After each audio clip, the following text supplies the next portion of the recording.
भूख अत्यंत विचलित कर रही है। भोजन आरंभ करें अनुज।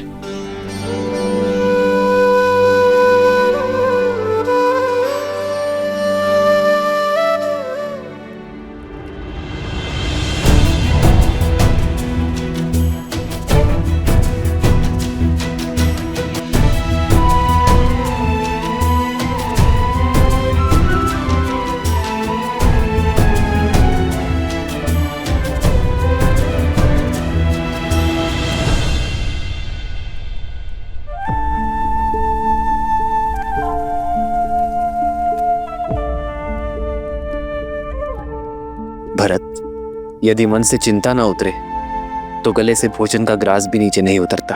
अपने मन को हल्का कर दो भरत, और जो सोच तुम्हें विचलित कर रही है वो मुझसे कहो। क्या कहूं भैया मैं? ये कहूं कि मैं कितना अभागा हूं, ये कहूं कि मुझे आपकी सेवा का वो अवसर कभी नहीं मिला जो सदैव लक्ष्मण को मिला। ये कहूं कि संकट में सदैव वो आपके साथ रहा, मैं नहीं। मैं तो सदैव संकट का कारक बन जाता हूं भैया। भैया, जब आपको वन में गमन करना पड़ा तो मुझे ही उसका दोषी माना गया। जब मैं आपकी चरण पादुकाएं ले आया तो संसार ने मुझ पर यह कहकर लांछन लगाया कि देखो, मैं अपने भाई की पादुकाएं इसीलिए ले आया ताकि अपने भाई को वन में नंगे पग घुमा सकूं।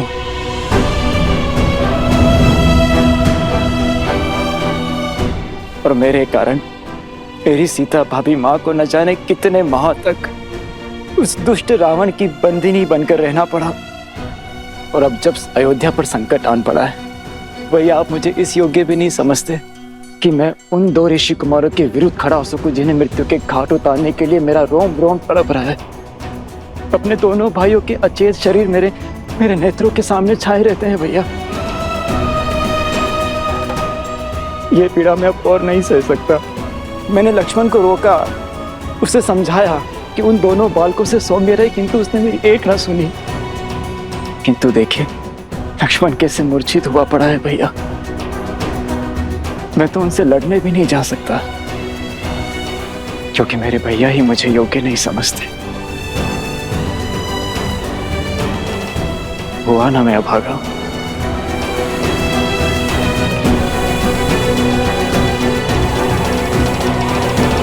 आपने हमें असुरी शक्ति से बचाया, इतना घोर अपराध करने से रोका। हम आपका आभार व्यक्त करना चाहते हैं। कृपया यहाँ कुछ दिन रुककर हमें सेवा का अवसर दें। हाँ हाँ देवी, कुछ समय तो रुकिए, हम आपको कहीं जाने नहीं देंगे। आपको हमारी विनती स्वीकारनी ही होगी। कुश, अश्व और हनुमान जी का क्या? हम उन्हें और अकेला नहीं छोड़ सकते हैं। हाँ हाँ, रुक जाइए देवी, कृपया हमारे लिए रुक जाइए। पर आश्रम का क्या होगा? सब लोग हमारी प्रतीक्षा कर रहे होंगे। हमें शीघ्र आश्रम जाना चाहिए। हाँ हाँ, आश्रम में भगवान वाल्मीकि हैं ही नहीं। सारे आश्रमवासी कितना चिंतित हो रहे होंगे। आश्रम जाना ही उचित होगा।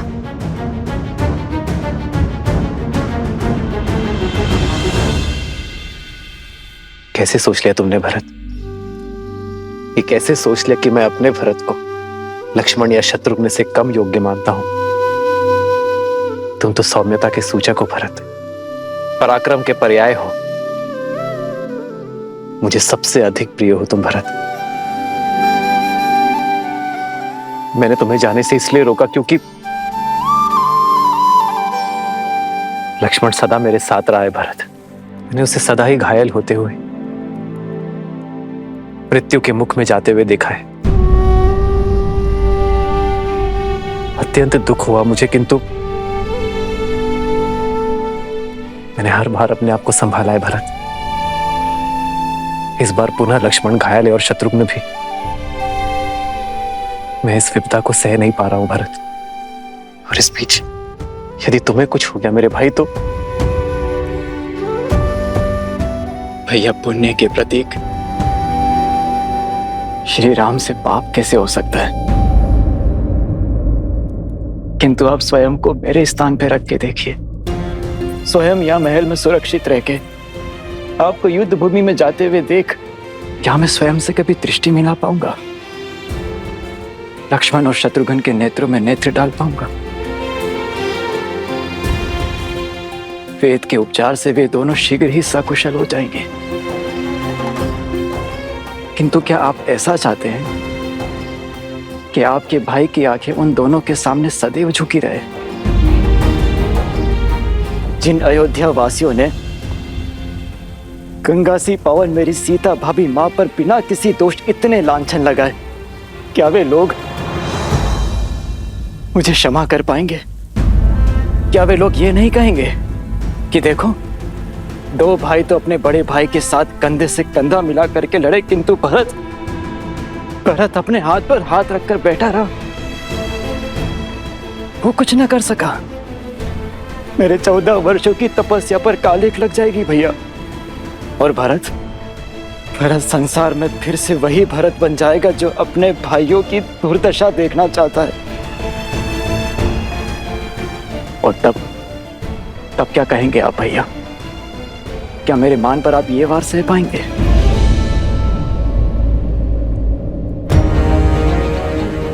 उन दोनों ऋषि कुमारों से मुझे लड़ने की अनुमति दीजिए भैया, बिना किसी शर्त के और बिना किसी बंधन के।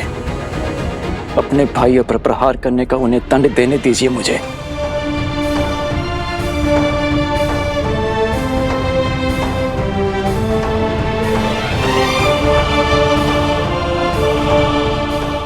जाओ भरत, बिना किसी शर्त के, बिना किसी बंधन के जाओ, और जो उचित लगे वही निर्णय लो। चाहे अब उन दो बालकों को जो दंड देना पड़े दो, और अयोध्या का अश्वमेध यज्ञ पूर्ण करवाओ।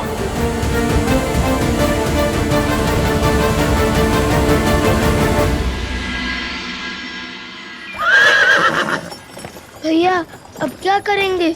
राजा धनेमली ने हमें रथ देकर सहायता तो कर दी, किंतु साथ ही साथ संकट में भी डाल दिया।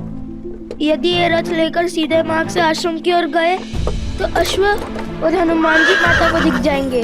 अरे मैं तो कब से वही सोच रहा हूँ कि हम लोग इस अश्व का मार्ग कैसे बदलेंगे। क्या हुआ? कुछ नहीं।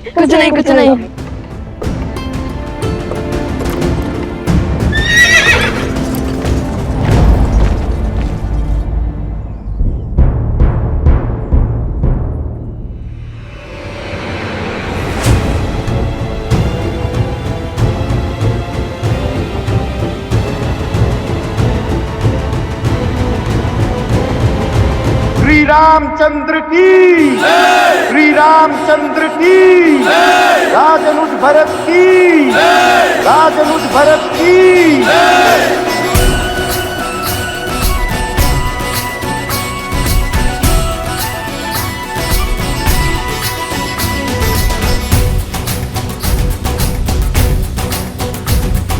विजयी भव।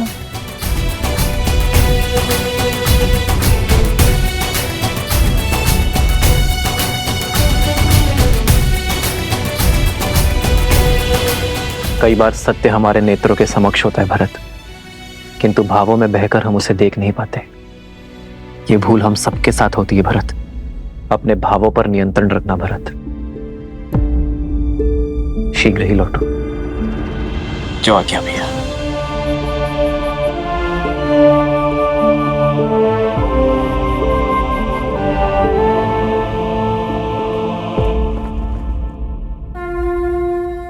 विजयी भव।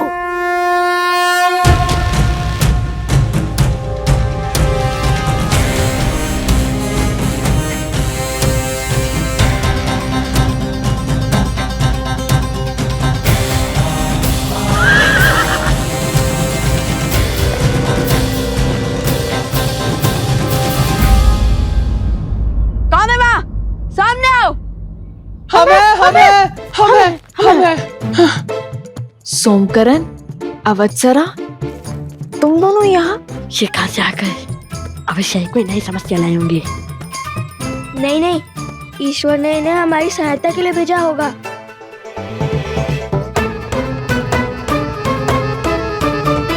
सोमकरण, अवत्सरा, क्या कर रहे हो तुम दोनों यहाँ? और ये वृक्ष कैसे गिरा? भैया, इसे काट देते हैं, इससे मार्ग अवरुद्ध हो जाएगा। नहीं, हम अपने काम को सार्थक करने के लिए प्रकृति को हानि नहीं पहुंचा सकते।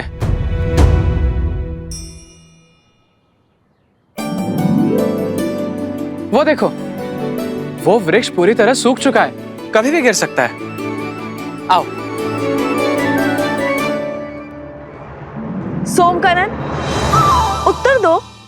वो वन देवी, वो एक वृषभ उत्पाती हुआ बैठा था। देखिए कैसा उत्पात मचाया उसने। हम तो यहाँ यात्रियों को सावधान करने खड़े हैं कि वो कोई अन्य मार्ग अपना ले, है ना भ्राता? हाँ वन देवी, आप कोई दूसरा मार्ग ले लीजिए। ओहो, एक संकट से निपटे तो दूसरा संकट आ पड़ा। चलो कोई बात नहीं, हमें अपना कर्तव्य निभाना ही होगा।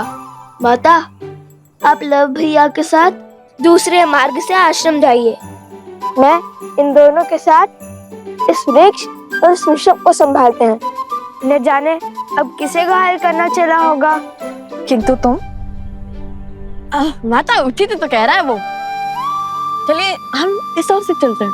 अरे ये मार्ग बहुत लंबा है, हम तनिक देर यहीं रुक जाते हैं। जब ये वृक्ष हटेगा तब हम इसी ओर से आगे बढ़ेंगे। देखिए माता, कितनी लंबी यात्रा करके हम यहाँ आए हैं, और त्रिपुरा सुंदरी मंदिर में जो कुछ भी हमारे साथ हुआ, उसके बाद आप बहुत थक गई होंगी। अब हम आपको पुनः संकट में नहीं डाल सकते। यदि उस वृषभ ने आक्रमण कर दिया तो?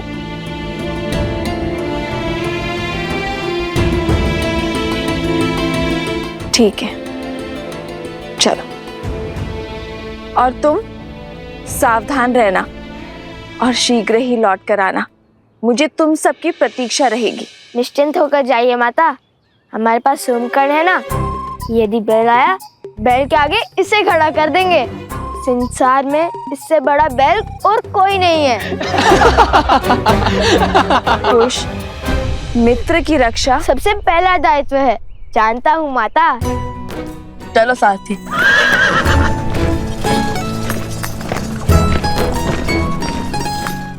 अद्भुत, आज तो बचा लिया आप दोनों ने। बहुत घोर अपराध हुआ है लवकुश से। जाने ही पाप कैसा दंड लेकर आएगा गुरुदेव।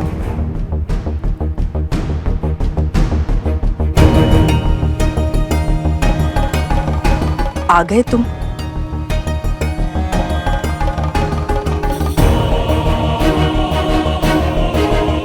कुश, तुमने और लव ने इतना बड़ा अपराध क्यों किया?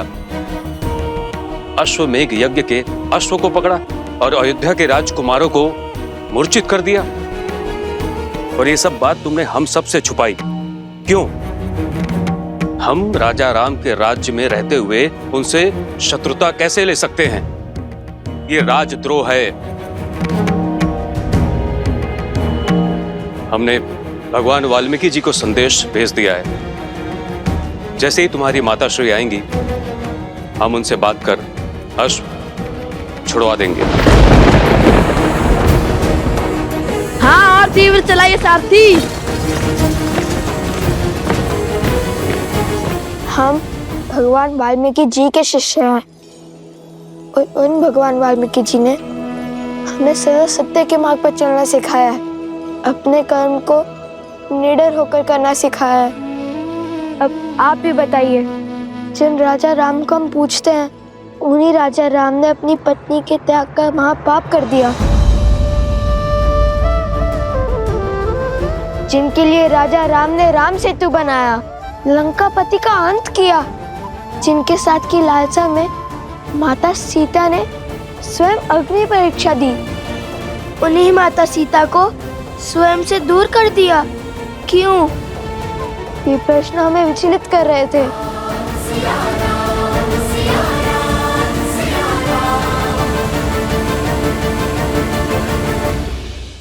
हम उन राजा राम की प्रजा हैं।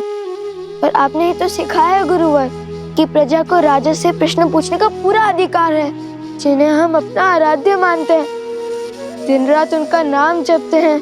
क्या उनसे मन में उमड़ रहे प्रश्नों के उत्तर पाने का अधिकार नहीं है हमें? पर प्रश्न पूछने का ये कौन सा मार्ग है कुश? हाँ, ये मार्ग तो सर्वथा अनुचित है गुरुदेव। हमारा मार्ग अनुचित हो सकता है, उद्देश्य नहीं। श्री राम और माता सीता को एक करने का प्रण लिया है हमने, और इस उद्देश्य की पूर्ति के लिए वो अश्व तो नहीं छोड़ेंगे हम। अन्याय हुआ है सीता माता के साथ, और हम उन्हें न्याय दिलवा कर ही रहेंगे। और अन्याय के विरुद्ध ध्वनि उठाना इसी आश्रम में सीखा है हमने। यदि आपको लगता है कि हमने कुछ अनुचित किया है तो क्षमा कर दीजिए, किंतु यदि हमारे प्रण में तनिक भी न्याय दिखा तो आप सबसे केवल एक ही विनती है मेरी, जब तक भगवान वाल्मीकि जी नहीं आ जाते तब तक माता से कुछ मत कहिएगा। गुरुवर भी जानते हैं कि उनके लवकुश कुछ भी अनुचित नहीं कर सकते। एक बार गुरुवर आ जाए फिर वो जो कहेंगे हम करेंगे। त्रिकालदर्शी हैं वो, भला उनसे क्या छुपाए।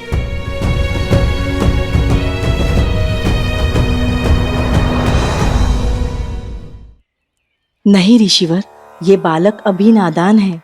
उद्देश्य कितना भी उचित है, उसका मार्ग इतना अनुचित नहीं हो सकता। आपका निर्णय उचित है गुरुवर। इनकी माता को सब बताकर ये अश्व तुरंत लौटा देना चाहिए, यही सर्वथा उचित होगा।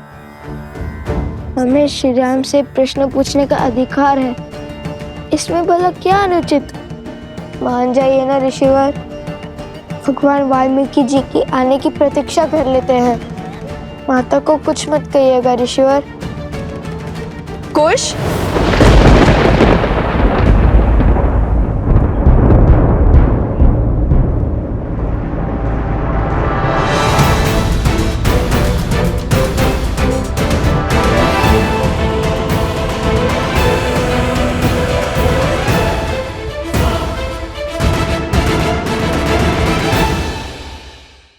माता को अश्वमेध के अश्व और युद्ध के बारे में कुछ मत कहिएगा। कुश,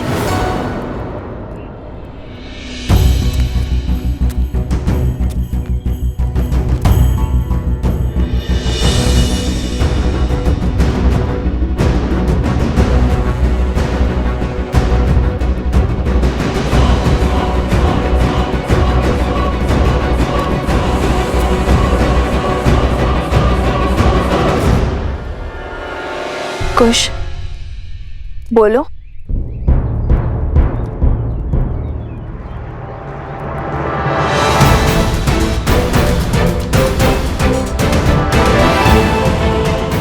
कुश, बोलो क्या हुआ? वन देवी,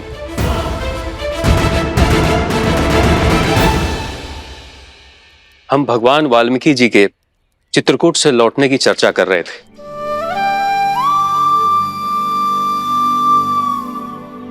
अच्छा, गुरुवर से मिलने की अभिलाषा तो मेरी भी थी, किंतु आप लौट आए, ये भी संतोष का विषय है।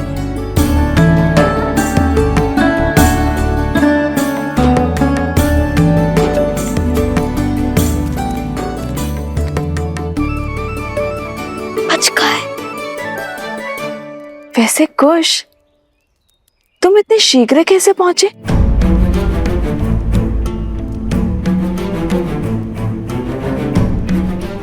वो आपके प्रतापी पुत्र ने क्षण भर में ही वृक्ष हटा दिया था और पेड़ को भी शांत कर दिया था।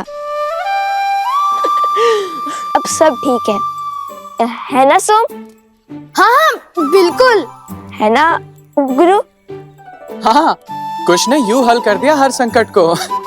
अच्छा, तो हम यूं ही इतने लंबे मार्ग से आए। मार्ग लंबा हो या छोटा, थकाता तो है ही माता। चलिए ना, बहुत भूख लगी है, चलिए ना, कुछ खिलाइए ना। हाँ, भूख तो मुझे भी लगी है, चलिए ना। चलो।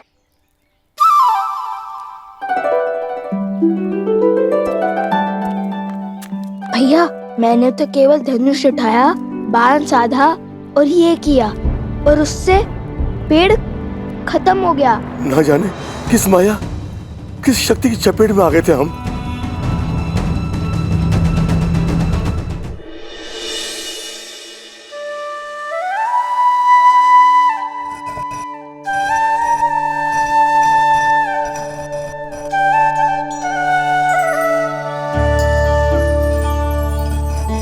आश्रम वासियों से वचन तो ले लिया कि गुरुवार के आने तक कोई भी माता को सत्य नहीं बताएगा, किंतु अभी भी समस्या है। हनुमान जी का क्या करेंगे? भूख तो उन्हें भी लगी होगी ना।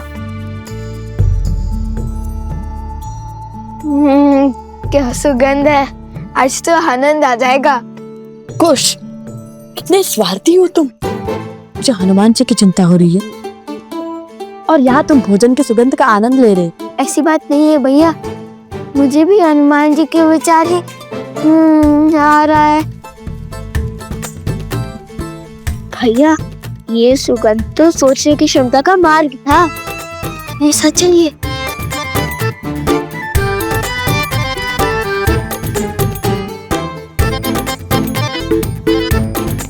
अरे कुश, रुको।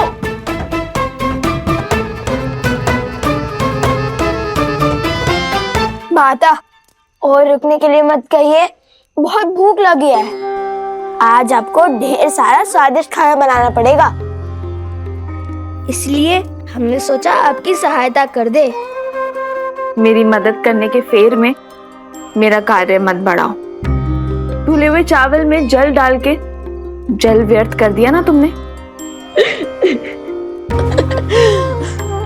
कोई बात नहीं माता, राधाश्री है ना, वो और जल ले आएंगे, है ना? वैसे एक बात बताओ, आज इतने अधिक पकवान की क्या आवश्यकता है तुम्हें? माता, तन की थकान और पेट की भूख बढ़ा देता है माता। और सोचा सोम को भी आपके हाथ का बना स्वादिष्ट भोजन खिला देंगे। उसने इतनी सहायता जो की है हमारी। तो बताओ, क्या बनाऊं मैं?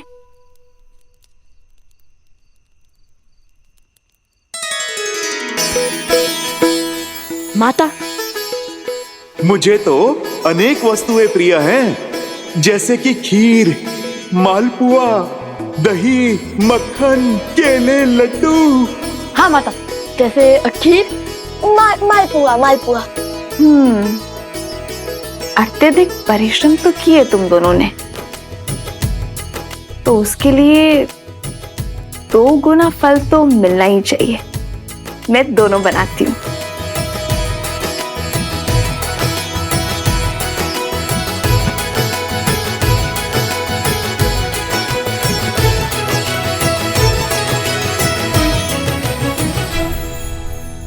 ये लीजिए माता, सामग्री। माता, तनी के तुलसी भी डाल दीजिए, उन्हें बहुत भाती है। तुलसी?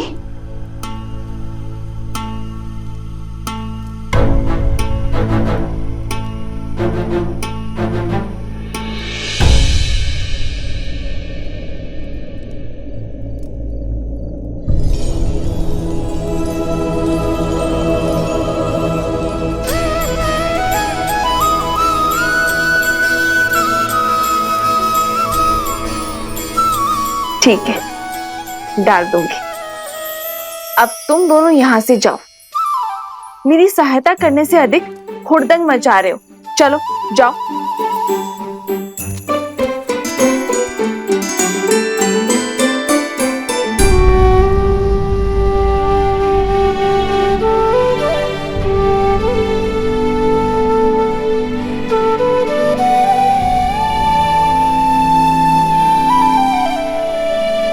मुझे क्षमा कर दो लक्ष्मण, मैंने तुम्हें रोककर अनर्थ कर दिया।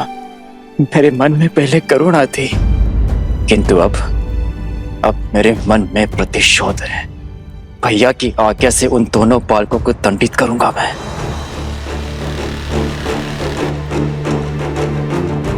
सूर्य की पहली किरण के साथ हम प्रस्थान करेंगे।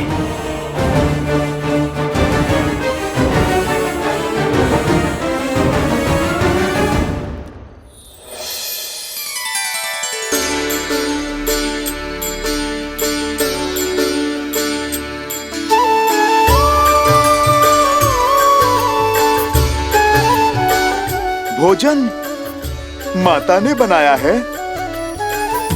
बहुत स्वादिष्ट है ना। सोमकर्ण को छका कर आए हैं। वो क्या है ना, उसी के नाम से तो हमने माता से इतना सब कुछ बनवाया है। वैसे हम असत्य नहीं बोलते, किंतु बंदी को भूखा भी तो नहीं रख सकते ना। कोटि कोटि धन्यवाद, किंतु एक दुविधा है, इसे मैं खाऊंगा कैसे?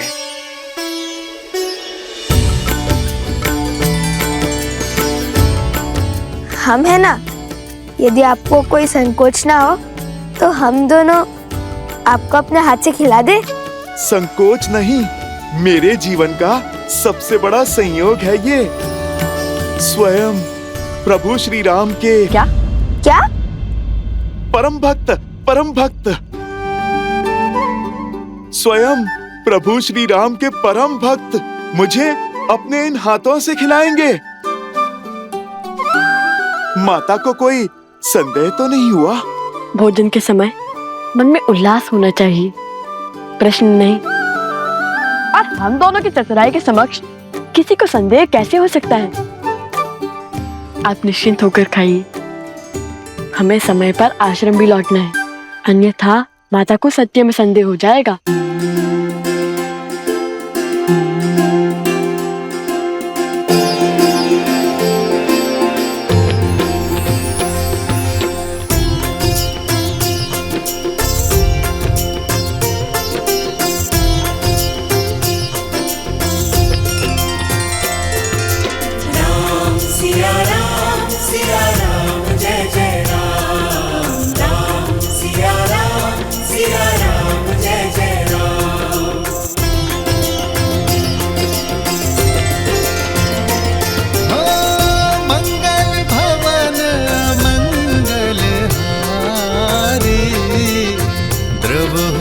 दशरथ अजर बिहारी। सीताराम चरित अति पावन, मधुर सरस अरु अति मन भावन।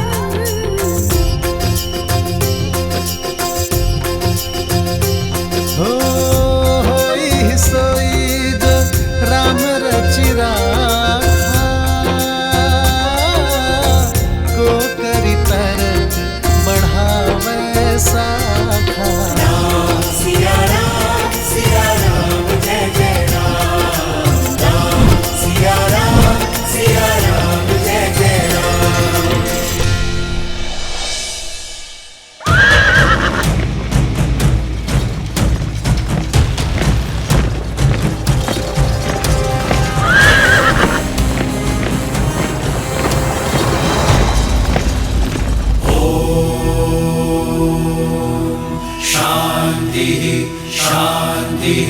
शांति। ओम सूर्याय नमः।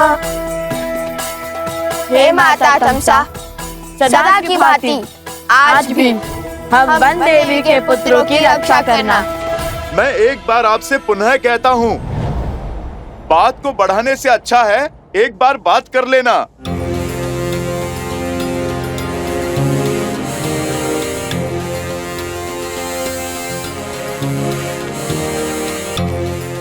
बातचीत से हर समस्या का समाधान संभव है। लक्ष्मण भैया के घाव मेरे प्रभु को पीड़ा दे रहे होंगे। यदि वो यहाँ पधारे और आप दोनों के कारण उन्हें कुछ हुआ तो स्मरण रहे, आप ना भगवान का क्रोध झेल पाएंगे और ना ही इस भक्त का।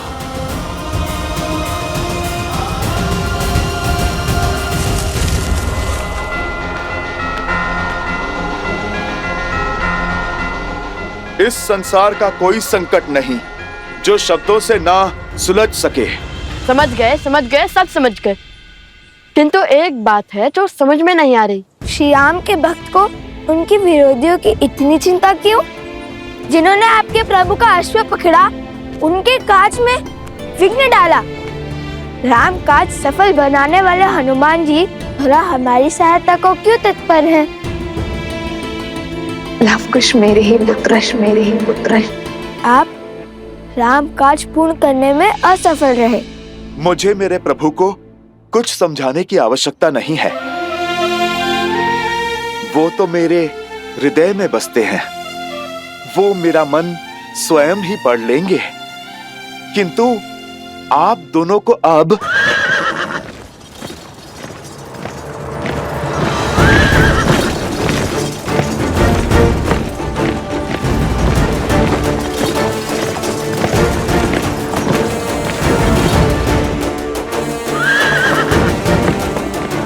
भरत भैया,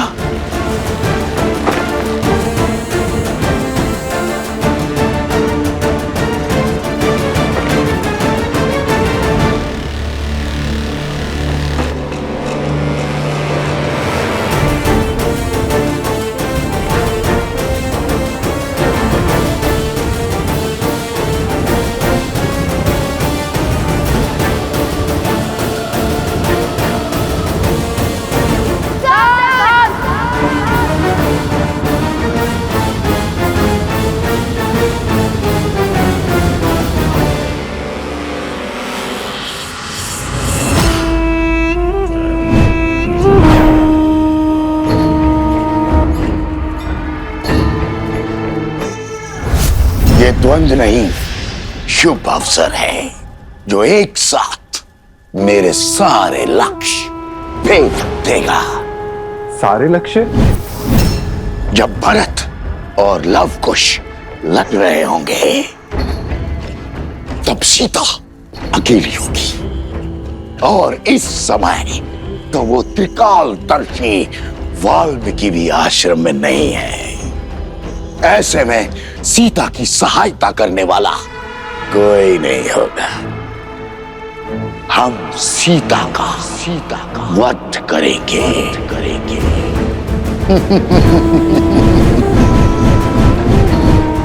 मेरा मन जानता है कि कल मुझ पर प्रहार करने वाला असुर साधारण नहीं थे, किंतु मुझे मारने की योजना कौन बना रहा है? मेरी मृत्यु से किसका लाभ होगा? अरे मेरी अंतिम श्वास में किसका हित छुपा है? ओ गुरुदेव, अनर्थ हो गया गुरुदेव, गुरुदेव।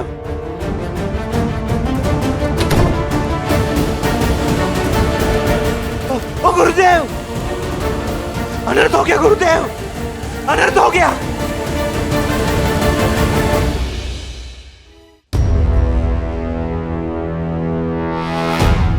हनुमान जी, मैं मान ही नहीं सकता कि संसार का कोई भी बल आपको बांध सकता है, परंतु आप इस अवस्था में, अर्थात आप इन दोनों बालकों की मीठी बातों में आ गए। इन्हें बालक समझकर इनके हट के आगे बंद जाने की भूल जो आपने की है वो मैं नहीं करूंगा। लक्ष्मण, शत्रुघ्न और हमारी सेना की जो इन्होंने दुर्दशा की है उसके लिए मैं इन्हें दंड अवश्य दूंगा, और दंड यदि श्वास हरण का हो तो भी उसकी आज्ञा मुझे महाराज श्री राम ने दी है, क्योंकि इन दोनों बालकों का अपराध क्षमा योग्य तो नहीं। बालकों, धर्म की मर्यादा रखना रघुकुल का दायित्व रहा, इसलिए मैं तुम्हें एक अवसर देता हूं कि चुपचाप अश्व मुझे लौटा दो, या फिर अपनी मृत्यु के लिए सज्ज हो जाओ तुम दोनों।